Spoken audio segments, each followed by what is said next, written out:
Pak Prabowo memberikan peringatan yang cukup serius terkait kinerja-kinerja menterinya ini. Mereka yang bandel, mereka yang dablek, mereka yang tidak bekerja untuk kepentingan rakyat, Pak Prabowo tidak segan untuk menyingkirkan mereka. Bagi Pak Prabowo 100 hari ini sudah cukup untuk melihat siapa yang berkomitmen, siapa yang selaras seirama dengan konsep-konsep ekonomi kerakyatan, maka itu yang akan terus dipertahankan. Pemantik Pak Prabowo sampai mengeluarkan pernyataan keras untuk mengganti pembantu-pembantunya yang nggak perform, itu latar belakang utamanya karena satu, kinerja, yang kedua adalah karena loyalitas. Memang PDIP belum secara formal mengatakan bergabung dengan Pak Prabowo. Akan tetapi kalau kita lihat secara informal, pernyataan-pernyataan Ketua DPR yang juga politisi PDIP selalu selaras dengan kebijakan Pak Prabowo. Kabinet yang sekarang disusun adalah kabinet plural, di mana dibentuk dari komposisi baik yang menang Pilpres maupun yang kalah Pilpres. Kabinet yang model macam ini banyak dikritik, akan tetapi ini kekhasan Indonesia. Pak Prabowo tidak persoalan dengan Bu Mega, Pak Prabowo juga tidak memiliki persoalan serius dengan Pak Jokowi. Meskipun dua entitas ini tidak bisa disatukan, akan tetapi ternyata Pak Prabowo bisa menjadi jembatan emulgator yang cukup memadai. Terima kasih telah berkenan singgah di channel ini ya. Jangan lupa tekan tombol subscribe dan nyalakan lonceng notifikasinya. Selamat menyimak!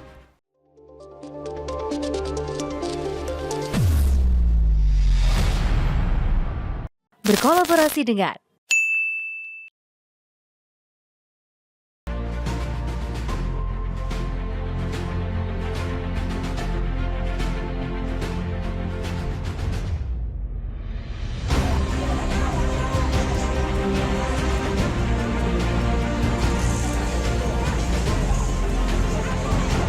Dari jam 7 udah antri di sini. Katanya ada pos. Aku bilang nggak punya. Suruh bawa KTP. Udah bawa KTP. Malah diduin ya ada surat begini. Coba yang kesel.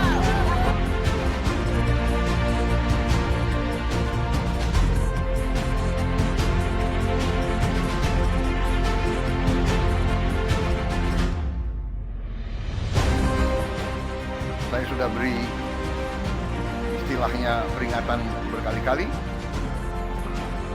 Sekarang siapa yang bandel,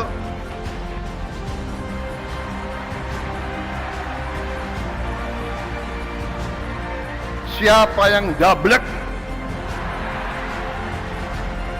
siapa yang tidak mau ikut dengan aliran besar ini, dengan tuntutan rakyat, pemerintah yang bersih, siapa yang tidak patuh, saya akan tindak.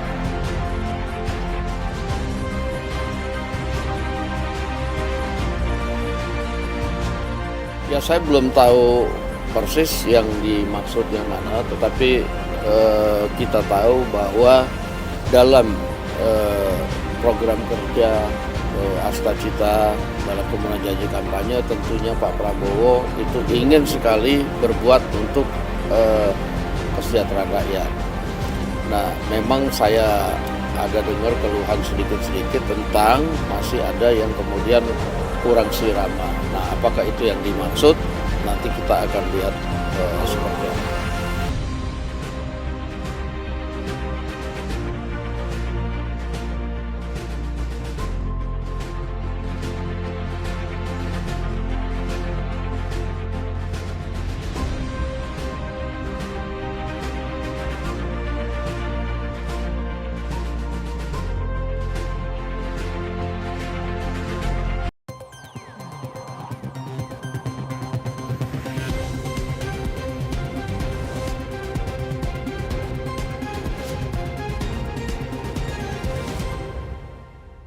Pemirsa, Presiden Prabowo Subianto menegaskan bakal menyingkirkan jajaran menterinya yang mencoba untuk bermain-main dalam kabinetnya atau yang tidak benar-benar bekerja untuk rakyat. Setelah 3 bulan awal, kinerja pemerintahan yang mendapatkan tingkat approval yang sangat begitu tinggi atau tingkat kepuasan dari masyarakat yang sangat tinggi terhadap Presiden Prabowo Subianto, Presiden mengaku sudah berkali-kali mengingatkan jajarannya untuk menciptakan kabinet yang bersih.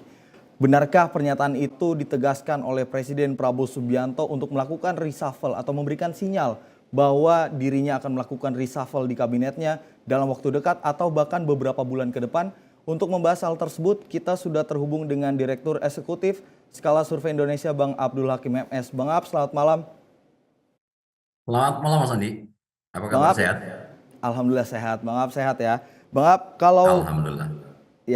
melihat statement dari Presiden Prabowo Subianto di Harlah NU beberapa waktu lalu terkait dengan bagaimana menegaskan akan mereshuffle atau jangan coba bermain-main dalam kabinetnya dan mengingatkan menterinya yang dalam tanda kutip dablek yang disampaikan Presiden Prabowo Subianto. Kalau mengartikan statement keras dari Presiden seperti apa, Bang Ab?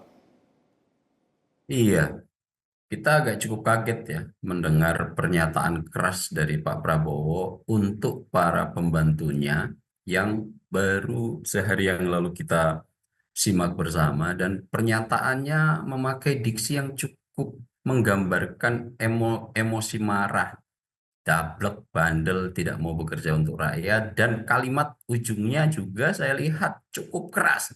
Akan saya singkirkan. Jika kemudian Pak Prabowo tiba-tiba mengeluarkan ini, tentunya ada sesuatu yang kemudian menjadi pemantik kenapa Pak Prabowo sampai sesarkas itu untuk mengingatkan para pembantu-pembantunya.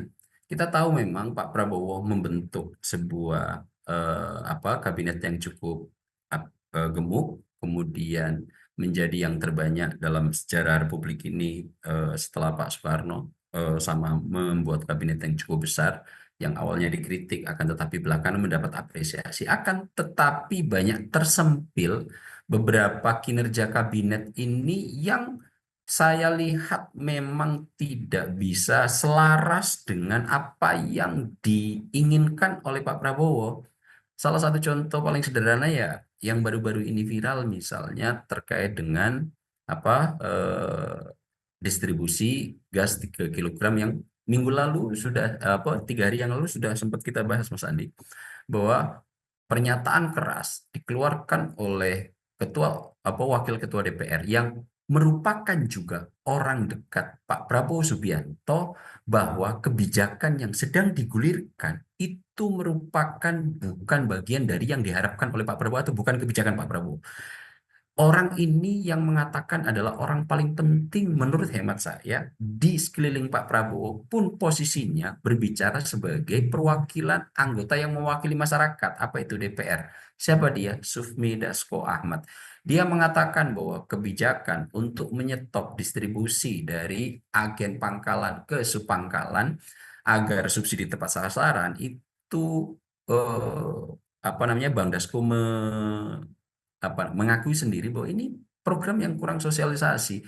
Nah, saya menerjemahkan dari hal-hal yang semacam ini, kemudian beberapa kinerja menteri yang lain dulu ada di awal-awal kabinet menggunakan kop negara untuk kepentingan pribadi, ada kemudian menteri-menteri yang di beberapa lembaga survei mengatakan kinerjanya buruk, ada Menteri HAM, beberapa menteri yang lain juga dapat rating yang agak kurang baik. Nah, melihat ini semua, saya memandang Pak Prabowo cukup geram, cukup gelisah, dan memberikan peringatan yang cukup serius untuk mereka-mereka yang akan melakukan dan punya agenda politik tersendiri. Jangan keterlaluan. Jika tidak, saya tidak segan-segan untuk menyingkirkan begitu. Mereka yang bandel, mereka yang dablek, kemudian mereka yang tidak bekerja untuk kepentingan rakyat, Pak Prabowo tidak segan untuk menyingkirkan mereka.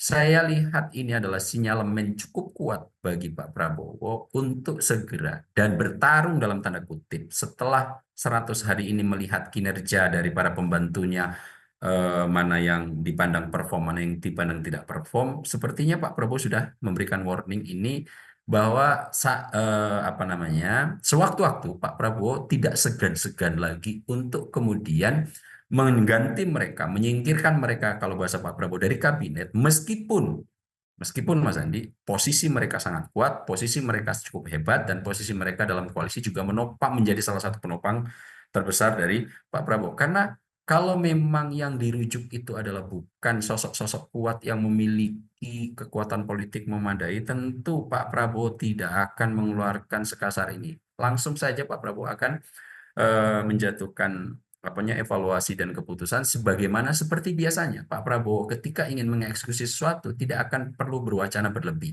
Nah, untuk kali ini Pak Prabowo memerlukan sinyalemen awal sebagai upaya ultimatum, gertakan, atau bahkan ancaman terhadap mereka-mereka yang tidak seirama lagi dalam tanda kutip, dan itu juga diakui oleh orang terpenting Pak Prabowo, Bang Dasko, agar kalau mereka tidak lagi seirama, maka Pak Prabowo tidak akan segan lagi untuk segera menyingkirkan mereka dari kabinet Merah Putih, Mas Andi. Bang Ab, ini kalau mencermati dari karakteristik dari Presiden Prabowo Subianto, ini kan berbeda dengan presiden-presiden sebelumnya yang tidak abu-abu dalam memberikan statementnya di publik. Kalau memang ada hal yang diresahkan, ini akan secara gamblang diungkapkan kepada publik. Kalau melihat Bang Ab, statement yang disampaikan oleh Presiden Prabowo beberapa waktu lalu, ini ada indikasi ada kekecewaan nggak di statement dari Presiden Prabowo tersebut? Karena kan kalau melihat dari 3 bulan awal ini ketika ada sebuah blunder dari jajaran menterinya seperti itu, ini Presiden seperti damkar yang harus turun tangan untuk meredam itu semua. Kalau Bang Ab melihat bagaimana? Saya setuju dengan itu, Mas Andi.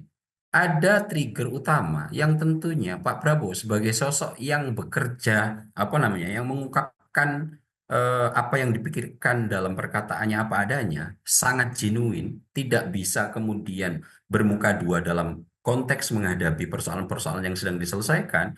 Melihat karakter dan gaya Pak Prabowo ini, memang ada sesuatu yang sangat mengganjal di benak Pak Prabowo terkait kinerja-kinerja menterinya ini.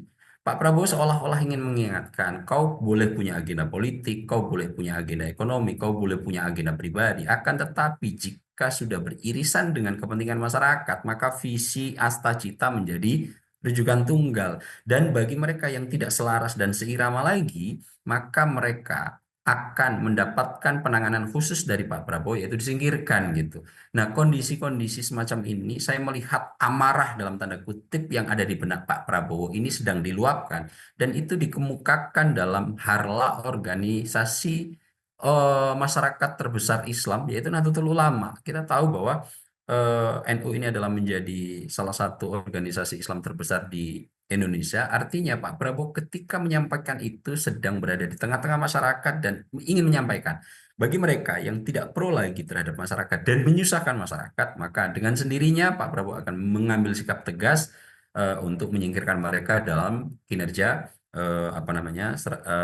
dalam kabinet Merah Putih ini. Dan saya lihat memang apa yang dikemukakan Mas Andi, Pak Prabowo saat ini sepertinya sedang sangat jengkel terhadap kinerja beberapa menteri yang mungkin siapa itu hanya Pak Prabowo yang mengetahui. Tadi kan Bang Ab sempat menjabarkan hanya Pak Prabowo yang bisa mengetahui siapa yang membuatnya jengkel seperti. Tapi kalau pengamatan Bang Ab selama 3 bulan terakhir ini, apalagi sebelumnya kita juga pernah membahas bagaimana tingkat approval yang begitu tinggi terhadap pemerintahan.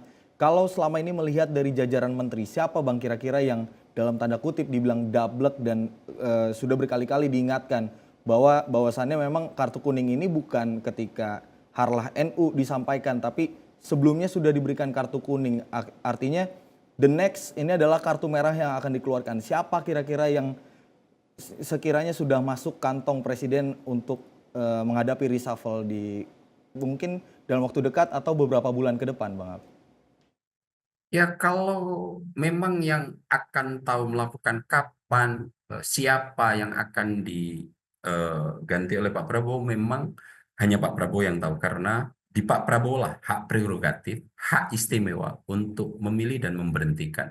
Akan tetapi Mas Andi, kalau pertanyaannya melihat gejalanya, kira-kira pernyataan ini ditujukan kepada siapa, tentu kita bisa urai apa-apa kejadian politik dalam waktu beberapa tidak lama ini yang telah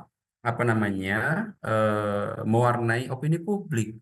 Kita tahu beberapa waktu yang lalu ada pagar makan lautan. Jika ada peribahasa pagar makan tanaman, kemarin ada pagar makan lautan. Bagaimana cara penanganannya? Tentu itu menjadi salah satu evaluasi karena ini sangat meresahkan, ini sangat beririsan dengan kepentingan masyarakat. Pak Prabowo sudah memerintahkan itu untuk dibongkar. Kemudian follow up terhadap persoalan ini juga terus ditangani. Itu tentu akan menjadi salah satu evaluasi. Dan jika kemudian kita kaitkan dengan yang barusan saja terjadi, tentu ini akan sangat rasional secara fakta politik, di mana gas LPG stok aman, kemudian tidak ada persoalan dalam persiapan yang dilakukan oleh Pertamina. Tiba-tiba tidak ada tanda-tanda kebijakan ini akan digulirkan, tidak ada aba-aba bahwa ini akan berganti peraturan, antrian di mana-mana. Semua orang mengira ini terjadi kelangkaan. Bahkan ada salah satu warga Indonesia yang ikut mengantri setelah kelelahan mengantri, yang bersangkutan harus meninggal dunia meskipun mungkin ya tidak menjadi variabel utama sebagai penyebab antriannya, tapi karena faktor kecapean akhirnya ada nyawa yang hilang di warga Indonesia terkait dengan kelangkaan yang dipikir kelangkaan gas 3 kilogram. Akan tetapi apakah itu langka? Setelah kemudian dilakukan verifikasi, tidak langka. Semuanya stok aman 3 bulan ke depan. Bahkan Menteri SDM yang menangani kebijakan ini pun mengatakan stok aman. Kemudian Bang Dasko bilang stok terkonfirmasi valid aman. Apa kemudian yang menjadi latar belakang akhirnya ada antrian panjang? Ternyata bukan kelangkaan, ada kelalaian dalam upaya mengeksekusi atau kebijakan menyetop agar subsidi ini sampai ke tangan rakyat, atau bahkan mungkin ini adalah kebijakan yang sangat tergesa-gesa, sangat terburu-buru, tidak melalui kajian yang memadai, tidak melalui simulasi yang baik, dan juga tidak melalui perhitungan dan perencanaan yang cukup mumpuni gitu. Nah, mungkin kinerja-kinerja yang seperti ini ketika Pak Prabowo tidak jauh dari situasi kejadian itu, kemudian dalam acara Harlah NU menyatakan siapapun yang tidak bekerja untuk rakyat maka akan siap saya singkirkan. Bahkan diksi yang dipilih juga cukup keras gitu. Siapa yang bandel, siapa yang tidak kemudian bekerja serius untuk rakyat akan dia singkirkan. Diksi kata yang dipilih Pak Prabowo sudah sangat mencerminkan amarah dalam tanda kutip yang menggemuruh di pikiran Pak Prabowo, Mas Andi.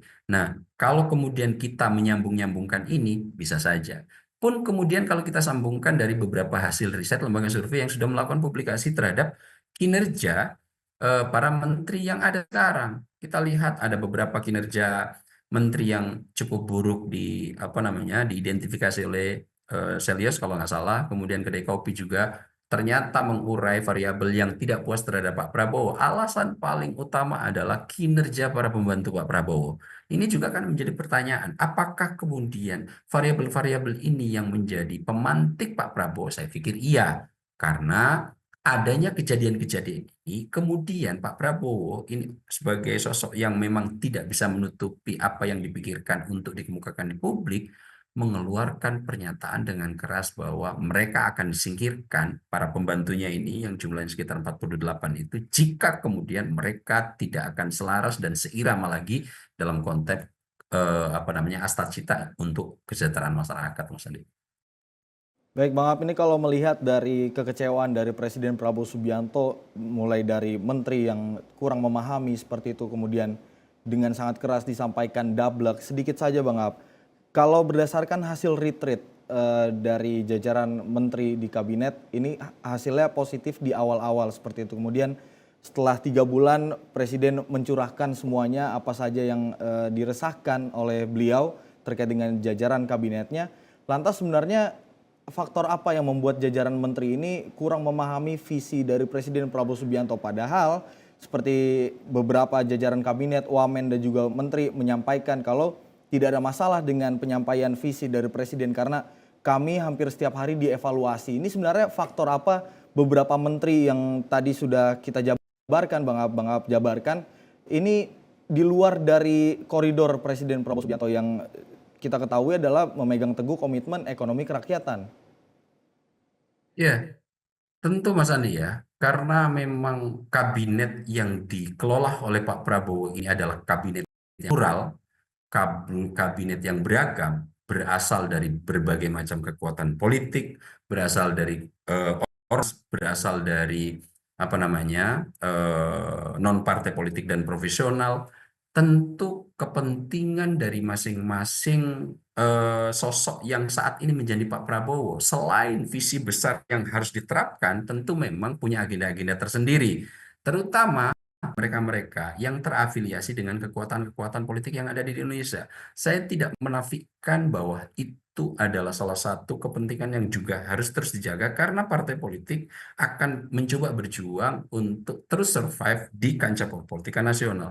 Akan tetapi kalau kemudian cara dan metode yang dia pakai agak cukup sarkas, tidak selaras dan seirama dengan visi yang dikeluarkan Pak Prabowo, tentu ini adalah sesuatu yang bagi saya agak cukup apa namanya konyol ya, jika masih terus menggunakan cara-cara semacam apa namanya sabotase dalam tanda kutip gitu untuk kemudian meraih simpati-simpati masyarakat atau untuk memenuhi kepentingan pribadi. Jadi saya sarankan saja sih melihat apa yang dikemukakan Pak Prabowo dari gestur raut muka kemudian diulang kembali ketika doorstop. Sepertinya kejengkelan Pak Prabowo sudah pada level yang kalau ini masih tidak segera melakukan evaluasi, sepertinya reshuffle tidak akan lama lagi, Mas Andi. Menarik, tadi sempat dijabarkan memperkirakan bahwa reshuffle kabinet tidak akan lama lagi. Kemudian juga kalau melihat dari penjabaran yang disampaikan oleh Ketua Harian DPP Gerindra, Sufmi Dasko Ahmad, yang merupakan orang terdekat dari Presiden Prabowo, banyak pihak yang menyampaikan kalau sebenarnya kalau Bang Dasko sudah berbicara yang selaras dengan Presiden Prabowo Subianto, barang sudah selesai. Prediksi Bang Ap, berapa bulan ke depan atau bahkan berapa minggu ke depan Bang Ap, reshuffle akan dilakukan? Ya, untuk berapa lamanya memang kita bisa maknai dalam waktu 5 tahun, tidak terlalu lama itu artinya bisa di 6 bulan pertama pemerintahan Pak Prabowo. Akan tetapi kalau melihat gejalanya Mas Andi ya, dengan manuver-manuver yang saya lihat dalam tanda kutip apa namanya perilaku menteri yang kebijakan-kebijakannya bagi saya ya seolah-olah mempermalukan Pak Prabowo yang saat ini apa namanya menitik beratkan pada sektor kesejahteraan masyarakat.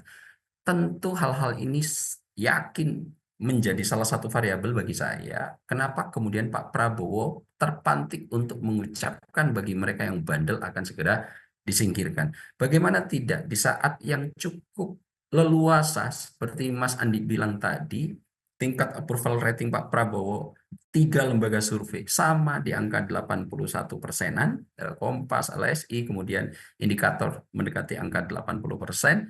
Ini di situasi yang cukup baik approval rating, tiba-tiba ada sebuah kebijakan yang kemudian mempermalukan Pak Prabowo dalam waktu bersamaan begitu.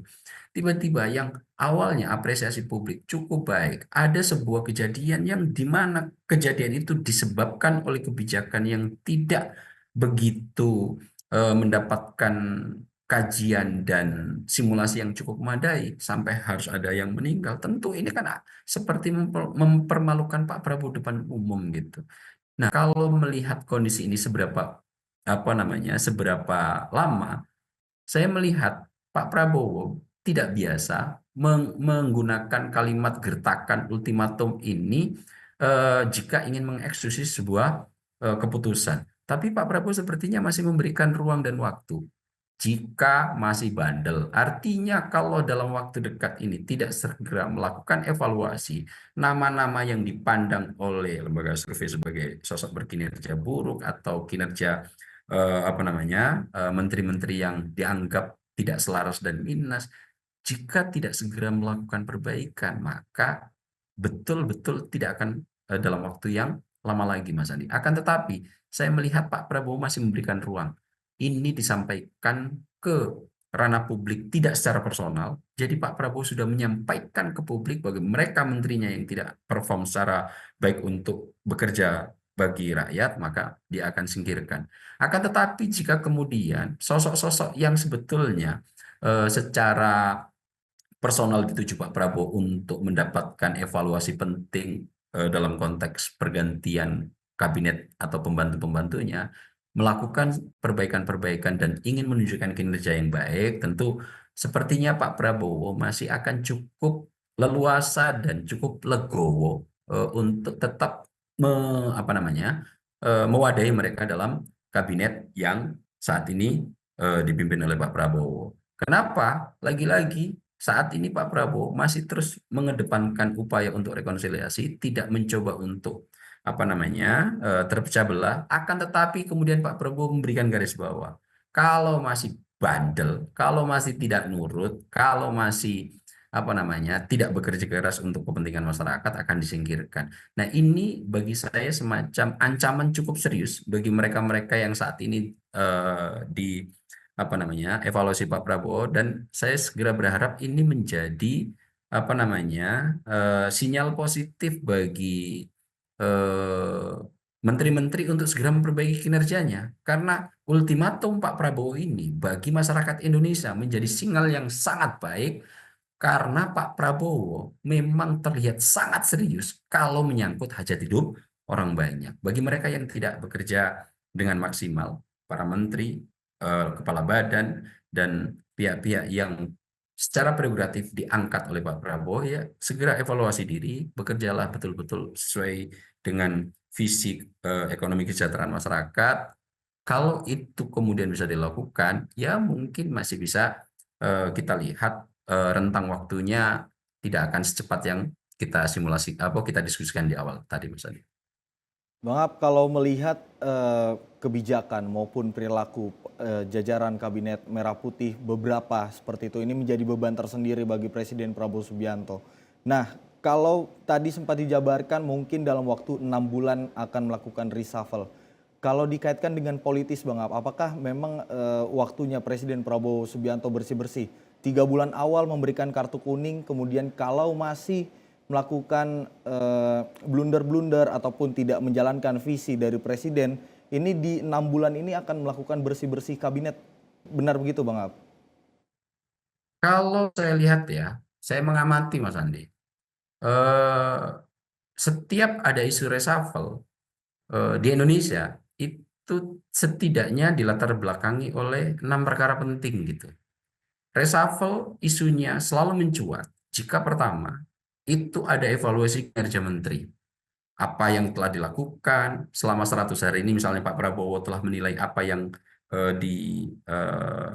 dilihat kinerjanya untuk kebijakan-kebijakan yang divisikan Pak Prabowo, itu telah melalui evaluasi, sehingga bagi Pak Prabowo 100 hari ini sudah cukup untuk melihat siapa yang berkomitmen, siapa yang selaras seirama dengan konsep-konsep ekonomi kerakyatan, maka itu yang akan terus dipertahankan. Selama 100 hari ini, bagi mereka-mereka yang tidak berkinerja dengan baik, maka Pak Prabowo akan segera menyingkirkan. Nah, latar belakang Pak Prabowo yang pertama ini yang saya lihat menjadi pemantik besar kenapa kemudian ucapan dan ancaman dalam tanda kutip Pak Prabowo terhadap pembantunya itu keluar.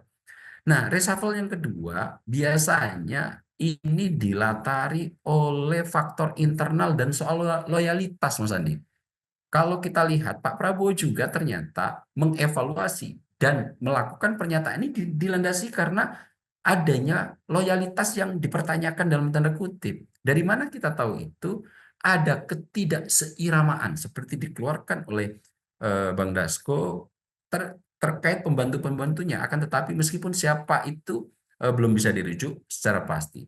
Nah, biasanya latar belakang yang ketiga, seorang presiden akan melakukan reshuffle itu karena adanya efisiensi dan perubahan arah kebijakan gitu.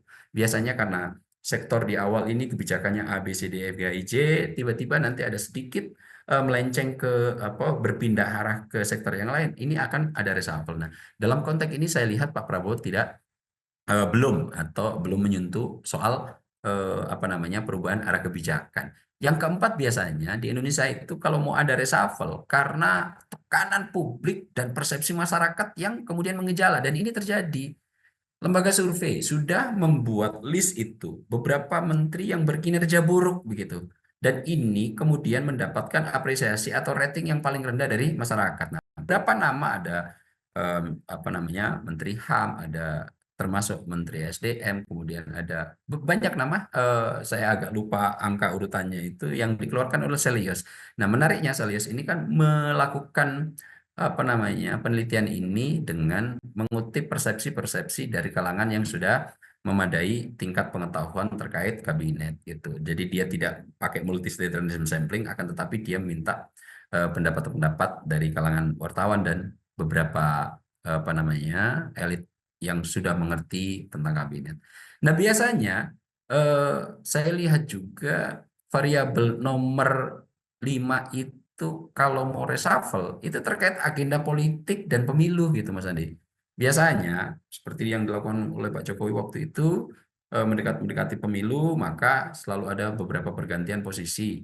Nah, biasanya ini dilakukan sebagai strategi agar kekuatan politik yang sedang berkuasa bisa terus berlayar dalam kancah politik berikutnya.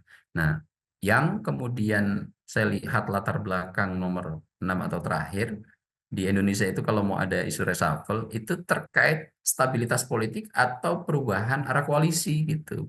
Siapa keluar, siapa masuk, kemudian nanti dalam kepentingan ini harus diwadahi seperti terakhir-terakhir pemerintahan Pak Jokowi di mana AHY masuk, kemudian apa namanya Partai Demokrat masuk, beberapa partai juga diwadahi untuk menjadi salah satu apa namanya pembantu Pak Jokowi.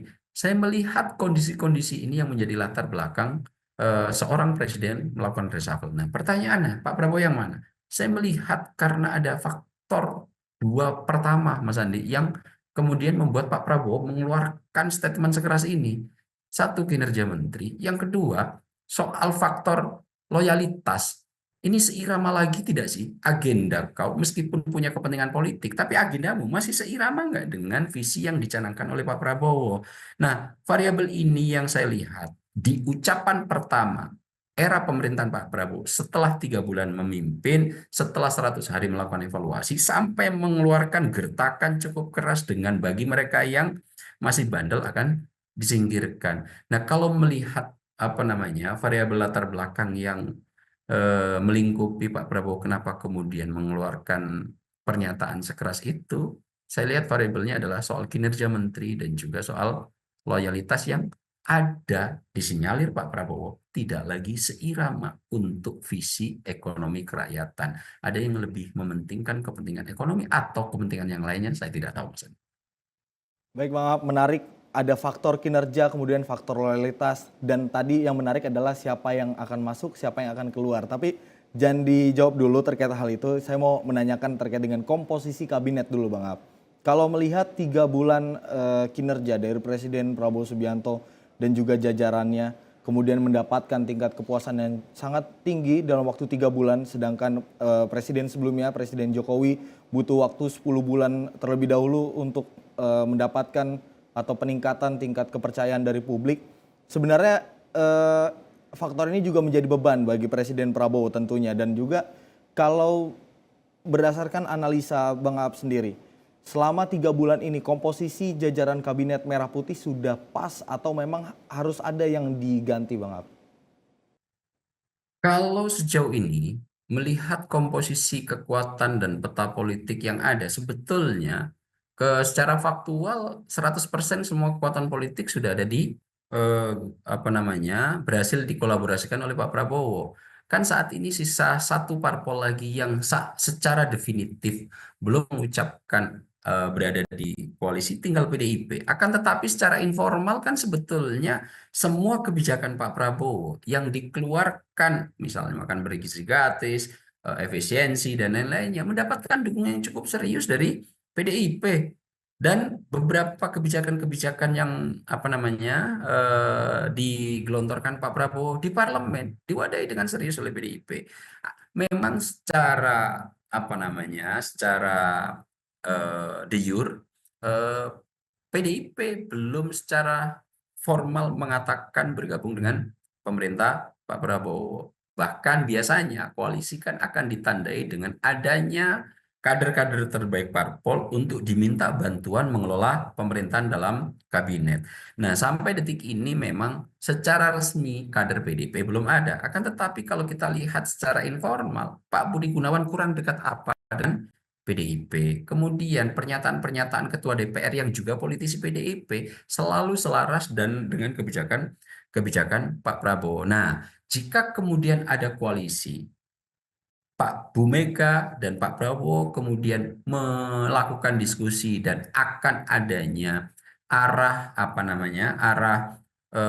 kebijakan yang dipandang sama, tidak menutup kemungkinan aduk ulang atau kocok kembali komposisi kabinet yang ada ini bisa terjadi gitu. Apalagi misalnya jika beberapa menteri yang saat ini bekerja cukup serius bagi Pak Prabowo dianggap semena-mena dalam tanda kutip yang kemudian ini meresahkan masyarakat. Mas Andi sendiri bilang bahwa saat ini approval rating yang diperoleh Pak Prabowo, meskipun ini adalah tanda-tanda baik, pun ini dalam waktu bersamaan menjadi beban Pak Prabowo. Kenapa? Level 80 ke 100, tinggal 20 lagi Mas Andi. Ini adalah PR dan pekerjaan yang sangat berat untuk bertahan di level sebagus ini. Dan ini tentu akan berimplikasi ketika nanti pergulatan sirkulasi suksesi kepemimpinan di bidang politik akan mendapatkan rasa ketidaksukaan dari kekuatan-kekuatan politik yang lain. Saya sangat meyakini dengan approval rating sebaik Pak Prabowo sekarang akan menjadi salah satu incaran dalam tanda kutip kekuatan-kekuatan politik yang lain untuk direduksi.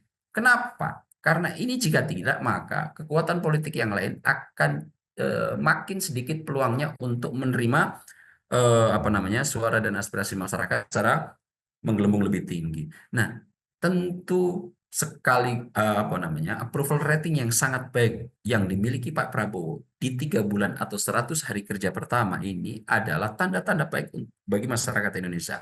Akan tetapi dalam waktu bersamaan ini juga menjadi beban karena saya sangat meyakini banyak yang tidak suka terkait dengan bagusnya approval rating Pak Prabowo. Tentu kondisi-kondisi ini akan memunculkan sikap-sikap yang nanti terus berupaya mereduksi Pak Prabowo biar approval ratingnya itu rendah, akhirnya nanti bisa mendapatkan peluang untuk kemudian bisa melakukan sirkulasi kekuasaan di pemilu berikutnya. Nah, melihat kondisi ini tentu Pak Prabowo harus memiliki tatapan dan terawangan politik yang cukup memadai sehingga situasi-situasi yang seperti ini bisa diwadahi. Dan Mas Andi, kecaman keras atau gertakan luar biasa yang dikeluarkan Pak Prabowo adalah dalam rangka itu. Pak Prabowo sudah sangat diharapkan publik. Tentu hal ini Pak Prabowo ingin menjaga sampai ujung 5 tahun ke depan, Mas Andi. Baik, Bang Apni, kalau melihat tadi 3 bulan dianggap cukup untuk Presiden Prabowo Subianto menilai jajaran menterinya siapa yang sevisi, siapa yang tidak seirama seperti itu. Dan juga tadi dijelaskan ada beberapa faktor reshuffle di Indonesia biasanya karena faktor apa aja. Yang menarik adalah tadi Bang Ap sempat menjabarkan ada faktor siapa yang akan masuk dan siapa yang akan keluar. Ini bisa dijelaskan nggak Bang? Terlebih melihat dari dinamika politik saat ini. Ya, tentu siapa yang akan masuk, siapa yang akan keluar terkait kabinet yang saat ini dipimpin oleh Pak Prabowo, ini sangat memungkinkan. Kenapa Mas Andi? Kita lihat komposisi kabinet Pak Prabowo ini adalah komposisi kabinet yang dirangkul baik itu yang kalah atau menang kontestasi Pilpres. Di mana sebetulnya pembangunan kabinet yang model macam ini banyak dikritik. Akan tetapi ini kekhasan Indonesia, di mana kita punya sistem demokrasi. Ketika berkompetisi, ayo bersama-sama kemudian membangun bangsa. Mulai dari tingkat RT, RW, semuanya dikelola dengan cara yang sama. Bahkan Pak Prabowo mengadopsi itu dalam konteks negara Republik Indonesia. Kabinet yang sekarang disusun adalah kabinet plural, di mana yang perlu saya garis bawahi dibentuk dari komposisi baik yang menang Pilpres maupun yang kalah Pilpres. Pak Prabowo cukup berlega hati ketika kemudian ada yang kalah Pilpres, kekuatan-kekuatan politik yang menjadi penyokong di belakangnya dirangkul kembali.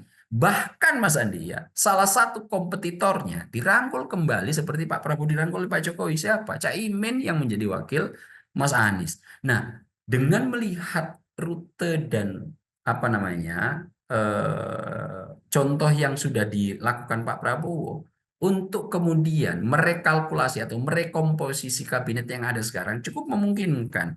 Apalagi gejalanya satu-satunya parpol yang saat ini belum menyatakan koalisi dengan pemerintah dan belum masuk kabinet, yaitu PDIP, saat ini hubungan dengan Pak Prabowo masih cukup baik. Bu Mega ketika ulang tahun kemarin masih dikirimkan karangan bunga dari Pak Prabowo. Bu Mega pun sama, telah mengirimkan minyak urut kepada Pak Prabowo. Nah, hubungan personal antara Pak Prabowo yang memang secara kesejarahan baik di sektor personal maupun politik saling apa namanya ya, memberikan bantuan manfaat yang cukup luar biasa, ini terjaga sampai detik ini. Terkonfirmasi, Bu Mega, saya sama Pak Prabowo dan enggak. Pak Prabowo kemudian menimpali juga bahwa hubungan Bu Mega Pak Prabowo dengan Bu Mega baik. Pak Prabowo adalah sosok yang kemudian hadir lagi setelah dalam tanda kutip mengalami pengasingan diri di Yordania, ada campur tangan PDIP dan Bu Mega. Dan ini semua orang juga sudah memahami. Memang ada variabel yang kemudian menjadi penghalang siapa Pak Jokowi. Akan tetapi saya lihat Pak Prabowo mampu menjadi emulgator yang cukup baik. Apa itu emulgator? Apa? Zat yang bisa mencairkan antara minyak dan air. Jadi kan air dan minyak nggak bisa nyatu nih Mas Andi.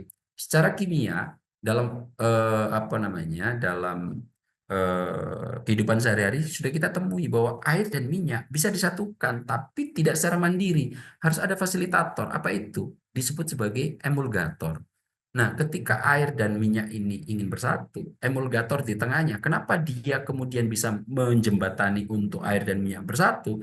Karena dia punya sifat yang suka air dan dia punya sifat dia punya sifat yang suka minyak, sehingga ketika kemudian ini dicampur, difasilitasi oleh emulgator, diaduk-aduk, dia akan menjadi komposisi kimia baru yang disebut sebagai emulsi. Nah, Pak Prabowo, saya lihat di antara hubungan Bu Mega dan juga Pak Jokowi menjadi emulgator yang sangat ulung, Mas Andi.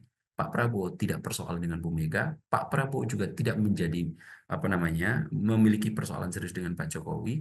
Meskipun dua entitas ini tidak bisa disatukan, akan tetapi ternyata Pak Prabowo bisa menjadi jembatan emulgator yang cukup memadai. Itu kenapa kemampuan Pak Prabowo seperti yang sekarang ini bisa merangkul semua kekuatan politik, karena saya lihat Pak Prabowo memiliki sifat emulgator yang punya banyak molekul suka dengan komponen-komponen yang tidak mungkin disatukan. Nah, kemampuan Pak Prabowo sebagai emulgator inilah yang saya lihat sebagai variabel utama terkait kemudian kinerja kabinet yang cukup besar ini berjalan dengan cukup memadai, sehingga kemudian apresiasi publik sampai di angka 81% gitu Mas Andi. Nah, berbalik tadi, apakah kemungkinan lagi nanti ada rekomposisi terhadap kabinet? Saya sangat meyakini itu masih mungkin. Apalagi hubungan Pak Prabowo dan Pak Jokowi, Pak Prabowo dengan Bu Mega juga masih cukup selaras. Setidaknya itu terjadi di DPR. Nah, situasi-situasi ini, apakah nanti ada reshuffle yang dilatar belakangi oleh adanya pergeseran peta koalisi, saya juga sangat meyakini itu masih terjadi. Akan tetapi sepertinya kalau variabel yang itu tidak dalam waktu yang dekat 1-2 bulan inilah Mas Andi. Kalau mencermati Bang Ab, tadi yang sudah dijabarkan seperti itu, tidak dalam waktu dekat. Tapi kalau melihat dari eskalasi kejadian politik sebelumnya, mulai dari karangan bunga, kemudian minyak urut, ini kan sebenarnya hanya tinggal menunggu atau menanti, maksud saya, sajian nasi goreng seperti itu. Ini tinggal golnya aja di sana seperti itu kan. Nah, kalau melihat ketiga unsur tersebut ini sebenarnya ditambah lagi saat ini adalah ada sinyal reshuffle yang disampaikan oleh Presiden Prabowo. Mungkin gak sih ini menjadi bagian dari harmonisasi untuk menyiapkan perahu bagi PDI Perjuangan yang nantinya jika benar menyatakan dukungan terhadap pemerintahan? Analisis yang muncul semacam ini bisa saja terjadi, Mas Andi. Karena kalau kita lihat ya, para analis yang lain menyatakan Pak Jokowi dalam beberapa persoalan menjadi ganjalan serius terkait bagaimana kemudian Pak Prabowo untuk melakukan program-programnya. Akan tetapi juga Pak Prabowo nyikapi ini juga cukup elegan bahwa Pak Prabowo kemarin ketemu dengan Pak Jokowi juga cukup ramah dalam pernikahan salah satu anak tokoh di Indonesia. Kemudian Pak Prabowo dengan Bu Mega juga masih cukup memadai. Bahkan nanti Pak Prabowo dan Partai Gerindra yang akan melakukan ulang tahun di tanggal 15 kalau tidak salah, karena kemarin acara resminya tanggal 6-nya sudah. Di tanggal 15 ini, Partai Gerindra akan berencana mengundang semua mantan presiden yang sekarang ini masih sehat walafiat. Siapa nanti berarti ada Pak SBY, Pak Jokowi, dan ada Bu Mega. Akan tetapi kan kita tahu hubungan di antara ketiganya ini agak cukup memiliki persoalan serius. Nah, saya nggak tahu apakah nanti kalau memang diundang nanti akan bisa dikumpulkan, karena setahu saya Bu Mega sampai detik ini masih ada di luar negeri, padahal acara untuk perayaan hari ulang tahun Partai Gerindra sebentar lagi nih tanggal 15 Februari kan. Nah, kalau akan tetapi yang ingin saya ambil poinnya adalah saat ini Pak Prabowo sepertinya menjadi emulgator cukup luar biasa untuk bisa menjadi jembatan di antara molekul-molekul yang saat ini susah betul untuk bersatu. Nah, selain untuk susah bersatu itu, tapi dalam waktu bersamaan Pak Prabowo mencoba untuk tetap fokus, kemudian kukuh terhadap prinsipnya ada di sektor pembangunan ekonomi kerakyatan. Jadi sinyalemen kuat Pak Prabowo akan melakukan reshuffle kabinet. Saya lihat latar belakang utamanya karena Pak Prabowo betul-betul jengkel ada situasi-situasi yang tidak diharapkan, tapi situasi yang tidak diharapkan itu bukan karena alamiah, tapi karena betul-betul kelalaian dari beberapa pembantu Pak Prabowo untuk menyusun dan membangun struktur kerangka kebijakannya, Mas Andi. Nah, tentu apa yang dikemukakan Pak Prabowo ini menjadi alarm serius bagi para pembantunya untuk segera melakukan perbaikan-perbaikan di sektor kinerja, karena ini jika tidak dilakukan maka nasibnya sepertinya dengan kalimat yang cukup keras yang dilakukan Pak Prabowo tidak akan sungkan dan tidak akan segan lagi untuk mengeksekusi sekuat apapun kekuatan politik yang dimiliki calon-calon pembantu-pembantunya ini untuk di-reshuffle. Namun dalam waktu bersamaan apa yang dikemukakan Pak Prabowo ini adalah lagi-lagi menjadi sinyalemen baik bagi masyarakat, karena Pak Prabowo cukup serius tetap kukuh berada di sisi rakyat dalam konteks pembangunan kebijakan-kebijakan 5 tahun ke depan, Mas Andi. Bang Ab, ini kan kalau berbicara soal reshuffle pasti analisis terkait dengan bagaimana konstelasi politik seperti itu, seperti reshuffle kabinet yang tadi kita sudah bahas, siapa yang masuk, siapa yang akan keluar. Tapi kalau mencermati dari beberapa statement di beberapa kesempatan Presiden Prabowo Subianto yang menegaskan bahwa Presiden menginginkan fokus untuk bekerja. Kalau melihat statement tersebut Bang Ab, reshuffle kabinet ini jika memang nantinya dilakukan, bisa dibilang nggak sih ini adalah minim politis? Ya, sebagaimana latar belakang yang saya sudah sebut tadi, Mas Andi, bahwa saat ini untuk pemantik Pak Prabowo sampai mengeluarkan pernyataan keras untuk mengganti pembantu-pembantunya yang nggak perform, itu latar belakang utamanya karena satu kinerja, yang kedua adalah karena loyalitas. Untuk 4 variabel yang saya sebut yang tadi, perubahan arah kebijakan, kemudian adanya tekanan persepsi dan yang tidak tekanan publik dan persepsi masyarakat, kemudian ada agenda menghadapi pemilu, tidak ada stabilitas politik atau rekalkulasi koalisi juga nggak ada. Jadi saya melihat memang satu-satunya variabel yang melatar belakangi Pak Prabowo hingga kemudian mencetuskan kalimat yang cukup keras terhadap pembantu-pembantunya, memberikan ultimatum, gertakan, serta ancaman yang cukup serius dengan kalimat disingkirkan, variabelnya karena kinerja. Yang kedua, karena loyalitas. Ini ada nih sepertinya yang akan membangun agenda sendiri, yang sebetulnya ini seolah-olah menampar pipi Pak Prabowo, menampar muka Pak Prabowo depan halayak publik. Coba bayangkan, Pak Prabowo ingin betul semua kebijakan-kebijakannya berada di sisi rakyat tengah bawah, yang kemudian ini teraplikasi dengan fokus beberapa program dalam 3 bulan ini, tiba-tiba dalam waktu bersamaan fokus Pak Prabowo ini seolah-olah dipermalukan dalam tanda kutip oleh kebijakan-kebijakan yang buru-buru dan serampangan. Tentu situasi ini yang saya lihat menjadi pemantik utama Pak Prabowo. Kenapa kemudian ketika di Harla NU harus 2 kali mengulangi akan menyingkirkan mereka yang tidak bekerja untuk rakyat dan memakai diksi bandel dan nggak nurut ini yang untuk menggertak dan mengancam agar pembantu-pembantunya saat ini yang punya agenda kemana-mana secara sendiri, punya agenda politik, punya agenda ekonomi, punya agenda pribadi, balik lagi, visinya satu, utama adalah rakyat. Nah, tentu warning yang semacam ini lagi-lagi baik buat masyarakat Mas Andi, tapi hati-hati untuk para pembantu Pak Prabowo yang saat ini punya agenda pribadi, agenda politik golongan tertentu, agar segera balik arah. Karena dengan melihat karakter Pak Prabowo, apa yang diucapkan dengan apa yang akan dijalankan cukup searah dan kita cukup mudah untuk menganalisisnya, tentu sinyal untuk mengganti para pembantunya ini bukan isapan jempol, Mas Andi. Bang Ab, terakhir terkait dengan tadi reshuffle kabinet ini baik untuk masyarakat, bagi masyarakat tentunya, tapi menjadi warning tersendiri untuk para menteri. Apa harapannya atau pesan untuk jajaran kabinet merah putih mengingat kartu kuning sudah diberikan oleh Presiden Prabowo Subianto, Bang Ab, terakhir? Ya, saya berharap berikanlah kinerja terbaik untuk masyarakat. Pak Prabowo saya melihat dan saya meyakini juga memiliki hasrat dan keinginan yang cukup kuat agar kita bisa berdiri gagah di kancah internasional. Pun demikian, kita secara domestik bisa mengatasi kemiskinan, itu yang diulang Pak Prabowo, dan mengatasi gizi buruk.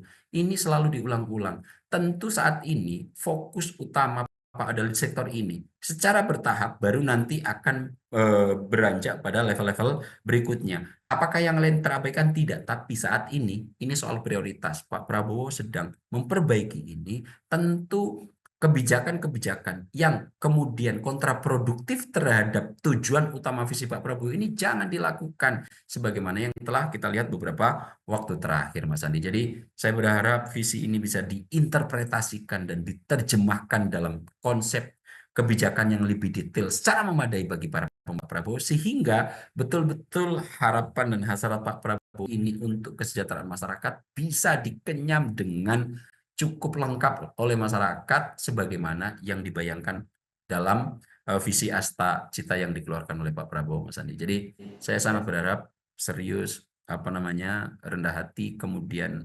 bekerja sungguh-sungguh untuk kesejahteraan. Tentu ini yang bisa saya garis bawahi dari pesan kuat, gertakan, dan ancaman Pak Prabowo kepada para pembantunya, Mas Andi. Baik, kita harapkan tentunya kinerja pemerintah saat ini di bawah kepemimpinan Presiden Prabowo Subianto tentunya berjalan sesuai dengan visi dan juga cita-cita dari Presiden Prabowo Subianto. Bang Ab, terima kasih banyak sudah mau berbincang terkait bagaimana situasi terkini. Nanti kita berjumpa lagi di lain waktu. Bang Ab, terima kasih banyak. Salam sehat. Salam sehat. Ya baik pemirsa, Presiden Prabowo Subianto menegaskan beberapa kali kalau sudah mengingatkan jajaran kabinetnya untuk tidak bermain-main dalam pemerintahannya. Yang disinyalir adalah pemerintahan bersih dan juga berkeadilan. Tentunya kita harapkan kinerja pemerintah ke depan dengan kartu kuning Presiden Prabowo Subianto dapat memberikan impact dan dampak terhadap jajarannya ke bawah. Pemirsa, sorotan utama kami akhiri. Saya Andi Rezaldi mewakili segenap kru yang bertugas pamit undur diri. Selamat malam, sampai jumpa.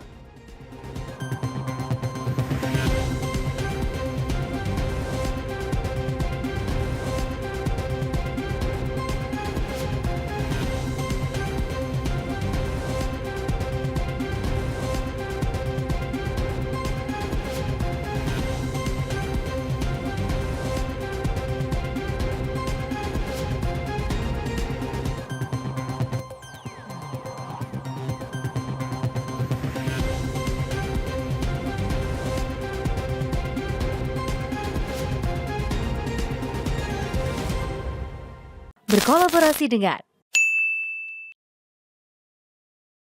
Terima kasih sudah menonton video ini sampai akhir ya. Agar tidak tertinggal video-video kami selanjutnya, yuk jangan lupa tekan tombol subscribe dan nyalakan lonceng notifikasinya. Dan untuk berdiskusi silahkan tulis pendapatmu di kolom komentar ya.